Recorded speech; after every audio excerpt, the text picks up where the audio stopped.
Hello बच्चा party, नमस्कार। मैं प्रशांत द्विवेदी स्वागत करता हूँ आप सभी का आपके अपने यूट्यूब चैनल डिविजन्स का क्लास में। आज हम लोग बात करने वाले हैं क्लास 10th की एक्सरसाइज 1.3 की सॉल्यूशन के बारे में। एक्सरसाइज 1.3 स्टार्ट करने से पहले मैं आपको बता दूं कि आपके लिए दो थ्योरम दी गई है। थ्योरम नंबर 1.3 और थ्योरम नंबर 1.4 दोनों बड़ी इंपॉर्टेंट है। एक बार जरा उसको समझ लेते हैं 1.3 1.4 है क्या।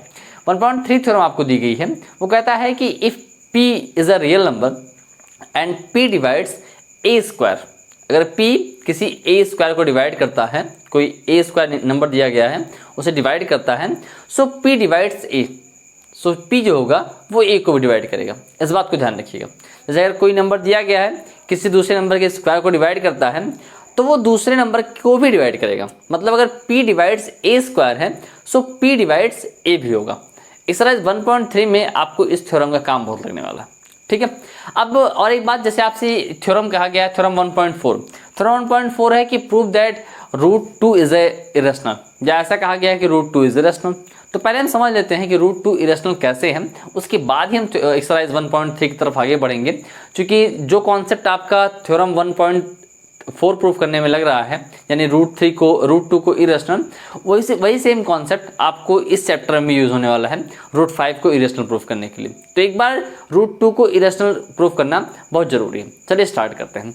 तो पहले स्टार्ट किया जाए, प्रूव दैट √2 इज इरेशनल, हमें ये प्रूफ करना है। तो प्रूफ करने के लिए इससे पहले आपको एज्यूम करना पड़ेगा कि इसका कंट्री, जैसे हमें दिया गया है कि √2 इज इरेशनल, हमें इसको प्रूफ करना है। क्या करना है बेटा? प्रूफ करना है, ठीक है। ये हमारा प्रूफ करने के लिए कहा गया। अब हमें इसको प्रूफ करने के लिए हमें इसका कंट्री मानना पड़ेगा कि हम मान लेंगे कि √2 जो है वो रैशनल है, ना कि इरेशनल है। Let us assume that √2 is a rational number. ये क्या है बेटा? एक रैशनल नंबर हमने मान लिया। अब वो √2 रैशनल नंबर दिया गया है, तो आप सभी जानते हैं कि रैशनल नंबर को हम लोग p/q के फॉर्म में रिप्रेजेंट कर सकते हैं, जहाँ p और q दोनों इंटीजर होता है और p और q आपस में कोप्राइम भी होता है। ध्यान रखिएगा, ये डिफिनेशन जो है कि p और q आपस में कोप्राइम होता है, ये इस टॉपिक में बड़ा काम आती है आपको। तो अगर p/q के फॉर्म में रिप्रेजेंट कर सकते हैं तो यहाँ हम √2 is equal to p/q consider कर सकते हैं। बोलो, कर सकते हैं नहीं कर सकते? यहाँ p/q कीजिए, a/b की जो मर्जी आपको कीजिए, ठीक है। अगर आपको असुविधा लग रहा है p/q करने में तो आप a/b कर लीजिए, उसमें कोई बाउंडेशन नहीं है, कोई दिक्कत की बात नहीं है। a/b कर लीजिए, p/q जो मर्जी वो कर लीजिए। तो हमने मान लिया कि √2 इज इक्वल टू a/b है, जहाँ पे कंडीशन क्या होती है कि b is not equal to 0, b 0 नहीं हो सकता।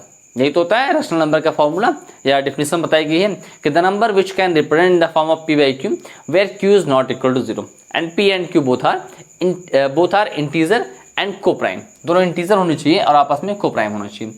तो हमने मान लिया कि b is not equal to 0 और यहाँ लिखेंगे a and b are coprime. ये कैसे है बेटा? ये आपस में कोप्राइम होनी चाहिए। ये स्टेटमेंट बड़ा काम आता है, ध्यान रखिएगा आगे। तो अच्छा, अगर इसको आगे सॉल्व करें, हम क्रॉस मल्टीप्लाई कर दें तो √2 b is equal to a हो जाएगा बेटा। हमने 2b का मल्टीप्लाई कर दिया। अच्छा, अगर √2 b is equal to a है, हम चाहें स्क्वायर करना, स्क्वायरिंग ऑन बोथ साइड, तो किसी कोई दिक्कत नहीं होनी चाहिए भाई, बहुत बेसिक सी बात है। हमने इसको स्क्वायर कर लिया, स्क्वायरिंग ऑन बोथ साइड, हमने दोनों साइड का क्या कर लिया? स्क्वायर कर लिया। जैसे स्क्वायर किया तो √2 का स्क्वायर 2 हो गया और ये b स्क्वायर हो गया is equal to a square हो गया। तो 2b square is equal to कितना आ गया? a square. अच्छा, आ गया। अच्छा, मुझे एक बात बताओ, अगर मैं किसी भी दो नंबर को मल्टीप्लाई करके एक थर्ड नंबर राइट करता हूँ, जैसे 3 × 5 मैंने किया, तो 3 × 5 इज इक्वल 15 होता है। तो बहुत सिंपल सी बात यह है कि 3 और 5 15 का फैक्टर होगा। यानी अगर दो नंबर को मल्टीप्लाई किया मैंने और थर्ड नंबर मिला है तो वो दोनों नंबर उस थर्ड नंबर के फैक्टर होंगे। ऐसे यहाँ देखो तो 2 और b स्क्वायर का मल्टीप्लाई किया तो मुझे क्या मिला? a स्क्वायर मिला। तो यहाँ से आप कह सकते हो कि 2 is the factor of a square. तो किसका फैक्टर है? a स्क्वायर का फैक्टर है। और जानते हैं हम लोग, अभी थ्योरम नंबर 1.3 हमने क्या पढ़ा था कि अगर कोई नंबर, ध्यान सुनिएगा, अगर कोई नंबर किसी नंबर के स्क्वायर को डिवाइड करता है या उसका फैक्टर है तो उसका भी फैक्टर होगा। यानी if 2 is the factor of a square, so bye theorem, ध्यान सुनिएगा, 1.3 किसके द्वारा? थ्योरम 1.3 के द्वारा 2 is the factor of 2 is the factor of किसका ए। बोलो ये बात सबको समझ में आ रही कि नहीं आ रही बाबू, बताओ। यही थोड़ा हमने पढ़ा था कि अगर 2a² का डिवाइड करा या 2a² का फैक्टर है तो क्या हो जाएगा, 2a का ही फैक्टर होगा। यही थ्योरम है। अब अगर 2a का फैक्टर है मतलब क्या होगा कि आप अगर 2 से डिवाइड करेंगे तो 2 से अगर डिवाइड करेंगे तो कुछ टाइम टेबल जाएगी। तो यानी अगर आप चाहे मान लिया मैंने c टाइम जा रहा है तो a is equal to 2c हो गया। कितना हो गया भाई, अगर 2 से डिवाइड हो रहा है तो 2 की टेबल जाएगी। जैसे मान लीजिए 10 जो है वो 2 से डिवाइड होता है तो 2 की टेबल 5 टाइम जाती है। तो आप चाहो 10 की जगह पे 2 × 5 राइट कर सकते हो। वही सेम काम मैंने यहाँ पे किया कि अगर a जो है इसका मतलब a से डिविजिबल है यानी 2a का फैक्टर है तो a is equal to 2c हो जाएगा। 2 की टेबल सम टाइम जाएगी। ये a इज इक्वल टू कितना हो गया, 2c हो गया। अब अगर a is equal to 2c है बेटा और इसे इक्वेशन में फर्स्ट मान लिया, अब यहीं से उठा के वैल्यू पुट कर दो। एक ही किस में पुट कर दो, फर्स्ट में पुट कर दो। यहाँ पुट किया, पुट इन फर्स्ट, किस में पुट कर दिया हमने, फर्स्ट वाली इक्वेशन में पुट कर दिया। बाबू जैसे आप इसे फर्स्ट इक्वेशन में पुट करते हो तो आपको क्या मिलेगा कि 2b² is equal to a की वैल्यू है 2c तो हमने यहाँ पुट कर दिया 2c का स्क्वायर। बोलो बात समझ में आ रही कि नहीं आ रही। तो यहाँ से 2b² इज इक्वल टू होगा 2c²। तो 2b² इज इक्वल टू हो गया, जैसे हमने इसे स्क्वायर किया तो हो गया 4c² और यहाँ से कैंसिल हो गया। अब तो आपको मिल गया b² is equal to 2c²। भाई कैंसिल किया हमने, कितना आ गया 2c² हो गया। तो एक आप यहाँ से ये भी कह सकते हैं कि b² जो है वो 2 से डिविजिबल होगा। बोलो होगा कि नहीं होगा भाई। अब देखो b² को राइट किया गया है 2 × c² के फॉर्मेट में, तो तुम ये कह सकते हो कि b² इज डिविजिबल बाई 2, या ऐसा कह सकते हैं कि 2 is the factor of b²। बोलो कह सकते हैं ना, क्या राइट करेंगे हम कि 2 is the factor of b²। अब यहाँ से अगर हम कहें कि 2b² के फैक्टर है तो सेम थ्योरम जो आपने यहाँ लगाई थी वही आप यहाँ लगाएंगे बाई थ्योरम अप्लाइंग कौन सी थ्योरम भाई, बाई अप्लाइंग थ्योरम 1.3। आप जाके चेक कर लीजिए थ्योरम 1.3। थ्योरम 1.3 अप्लाई करेंगे तो क्या हो जाएगा कि 2b² को डिवाइड करता है वैसे 2b को भी डिवाइड करेगा। यहाँ लिखेंगे 2 डिवाइड्स b, या ऐसा कर दें कि 2 is the factor of b। अब जरा एक बात बताओ, हमने क्या देखा था। अब यहाँ पे देखो, यहाँ हमने देखा कि 2a का फैक्टर था, कहाँ गया भाई, 2 is the factor of a आया यहाँ पे, और यहाँ पे देखा हमने 2 is the factor of b आया। अभी तक हमने a और b को कोप्राइम माना था। क्या माना था, a और b को कोप्राइम माना था। कोप्राइम का मतलब क्या हुआ कि ऐसा नंबर जिसके बीच में कोई कॉमन फैक्टर ना हो, यानी ऐसे अगर a और b को हम कोप्राइम मान रहे हैं तो a और b किसी सेम नंबर से डिविजिबल नहीं होंगे। लेकिन यहाँ देख रहे हो कि a 2 से डिविजिबल हो रहा है, फिर b भी 2 से डिविजिबल हो रहा है, तो इसका मतलब क्या हुआ, कहीं ना कहीं कुछ ना कुछ गलती हो रही है, तो यहाँ आप देख रहे हो कि 2a को डिवाइड कर रहा है, 2b को डिवाइड कर रहा है। यहाँ आप राइट करेंगे we can see 2 divides a and b both। 2 क्या करता है, a को डिवाइड करता है और b को भी डिवाइड करता है, दोनों को। सो इट शोज, ये दर्शाता है that our assumption was wrong, जो हमने माना था वो क्या है, वो गलत है। तभी तो ये उल्टा दिख रहा है भाई। हमने क्या माना था, हमने माना था कि √2 रेशनल है। सो वी कैन से, हम ये कह सकते हैं that √2 is a rational number, is a irrational number. ये कैसा नंबर है बेटा, ये इरेशनल नंबर। यही आपको प्रूफ करना था। क्लियर है। तो बहुत आसान सी प्रूविंग है, बस आपको ध्यान रखना है 2-3 चीज़ों को कि अगर नंबर आपके रेशनल हैं तो p/q के फॉर्म में रिप्रेजेंट किया सकते हैं, और p और q जो होगा वहाँ पे दोनों एक दूसरे के लिए कोप्राइम होंगे। तो यहाँ पे आपको प्रूफ कर देना है कि ये कोप्राइम अगर है तो कोप्राइम होनी चाहिए। बाद में यहाँ प्रूफ हो रहा है कि कोप्राइम नहीं है, तो इसका मतलब जो हमने एज्यूम्पशन लिया था वो हमारा रॉन्ग था। ठीक है। आइए बात करते हैं एक्सरसाइज 1.3 के फर्स्ट क्वेश्चन की, जिसमें कहा गया है √5 को प्रूफ करने के लिए √5 इज एन इरेशनल नंबर। √5 को भी इरेशनल प्रूफ करने के लिए सेम तरीका अपनाएंगे जैसे आपने √2 को प्रूफ करने के लिए किया था। यानी जैसे हमने वहाँ माना था पहले कि √2 इज एन रेशनल नंबर, तो वही सेम काम यहाँ भी करते हैं। let us assume that root 5 is a rational number. वो कैसा नंबर है? वही रैशनल नंबर। अगर रैशनल नंबर है तो हम उसे पी बाई क्यू के फॉर्म में रिप्रेजेंट कर सकते हैं। तो यानी रूट 5 इज इक्वल टू कितना हो जाएगा? ए बाई बी हो गया।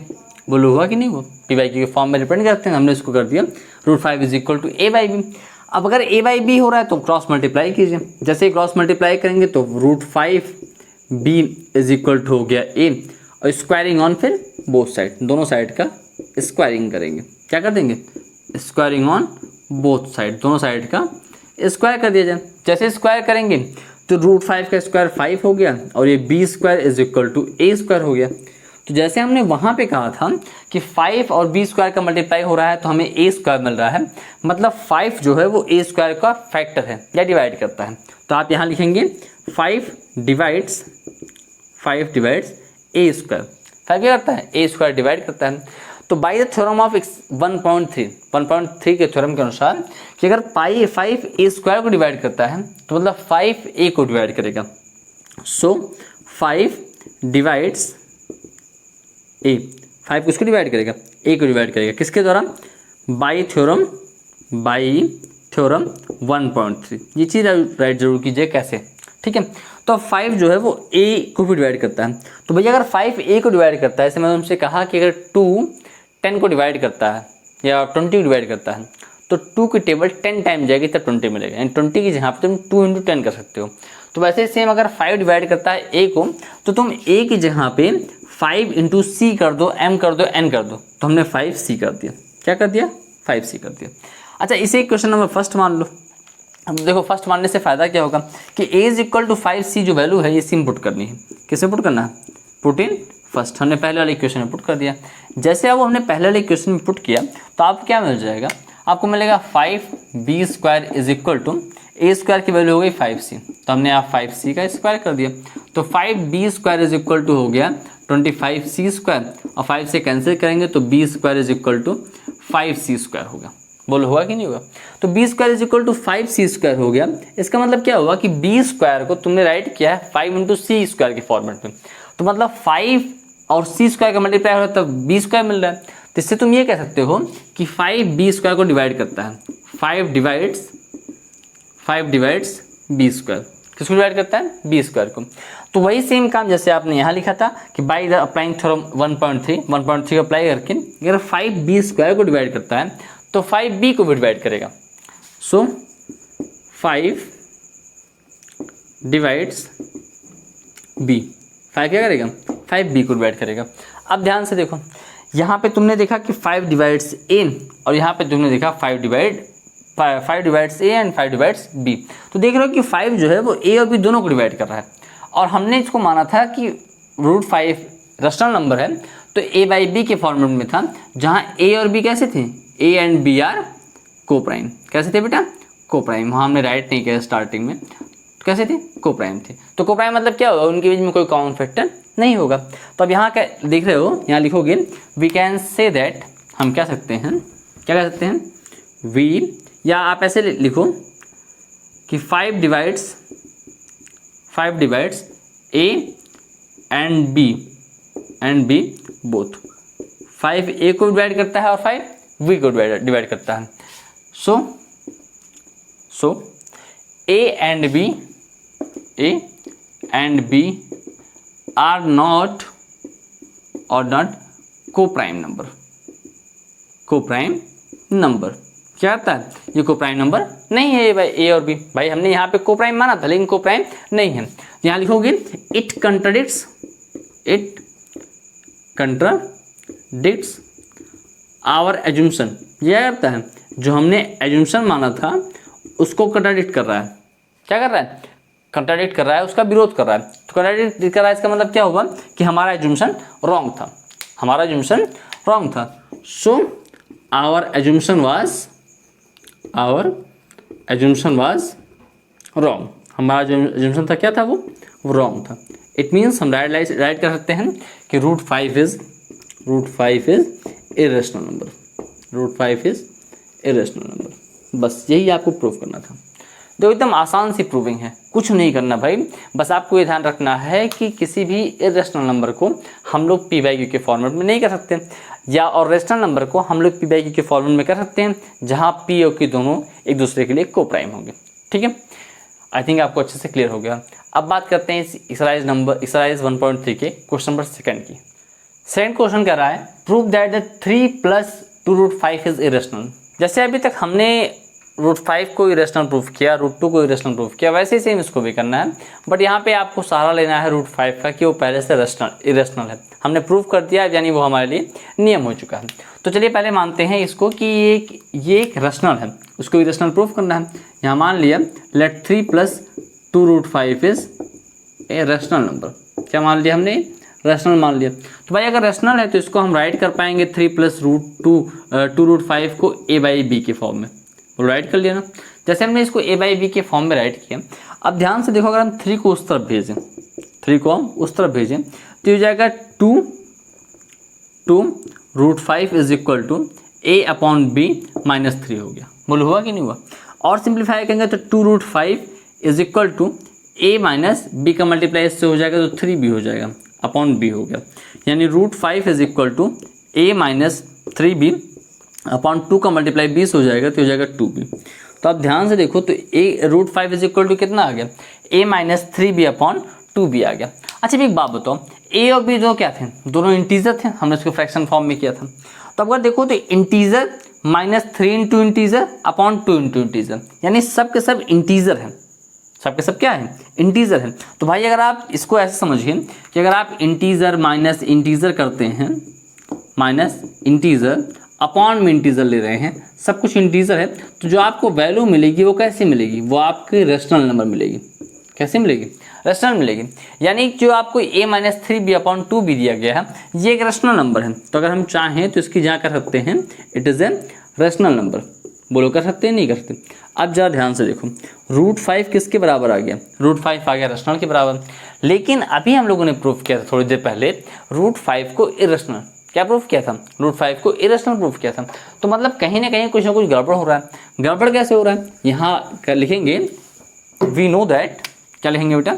वी नो दैट, हम सब जानते हैं। क्या जानते हैं भाई? √5 इज ए इरेशनल नंबर। ये कैसा नंबर है बेटा? इरेशनल नंबर है। √5 कैसा है? इरेशनल नंबर है। सो इट कंट्राडिक्ट्स, जो हमने माना है वो और जो हमारे पहले से फैक्ट्स हैं, इट कंट्राडिक्ट, ये आता है, कंट्राडिक्ट करता है। सो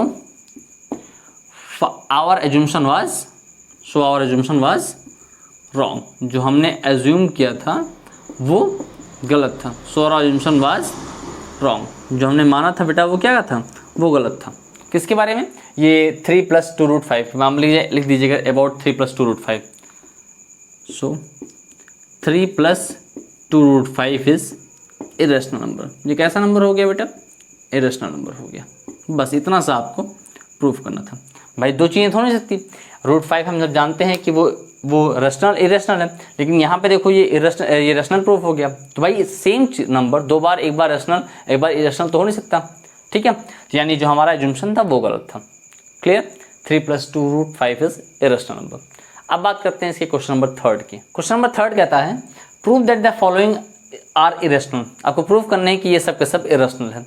फर्स्ट में 1/√2 दिया गया है, सेकंड में 7√5 दिया गया है, थर्ड में 6 + √2 दिया गया है। देखो बहुत आसान है, जैसे आपने अभी किया वैसे ही सेम इसको भी करना है। अब अगर सबसे पहला काम मानना है फर्स्ट वाले में, अगर इसको इरेशनल प्रूफ करना है तो यहाँ मान लेते हैं let 1/√2 is a rational number. क्या मान लिया हमने इसको? ये मान लिया कि ये रैशनल नंबर है। अगर ये रैशनल नंबर हमने मान लिया तो 1/√2 इज इक्वल टू a/b होगा। बोलो होगा कि नहीं होगा? Where a and b are integer and a and b are coprime. अच्छा अगर ऐसा दिया गया है, मैं इसको कन्वर्ट करना चाहूँ तो क्या मिल जाएगा? √2 इज इक्वल टू b/a। बोलो मिलेगा कि नहीं मिलेगा? √2 इज इक्वल टू b/a मिला।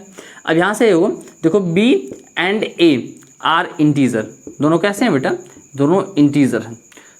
देयरफॉर तो क्या हो जाएगा बेटा? Therefore b/a is a rational number. कैसा नंबर होना चाहिए बेटा?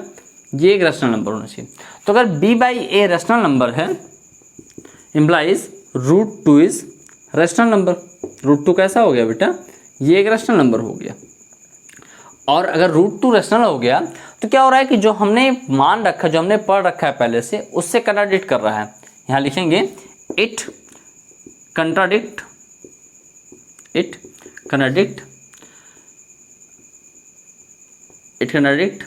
द फैक्ट, किसको कंट्राडिक्ट करता है, the fact that root two is irrational. ये कंट्राडिक्ट करता है किसको, जो हमने फैक्ट पढ़ रखा है कि रूट टू इरेशनल होता है। इसका मतलब क्या हुआ कि हमने जो एज्यूम किया था, जो हमने माना था, वो गलत था। यहाँ लिखेंगे सो आवर एज्यूम्पशन वाज रॉन्ग। देखो भाई, सारा खेला इसमें लिखने का है बस, और कुछ नहीं है। Our assumption was wrong, therefore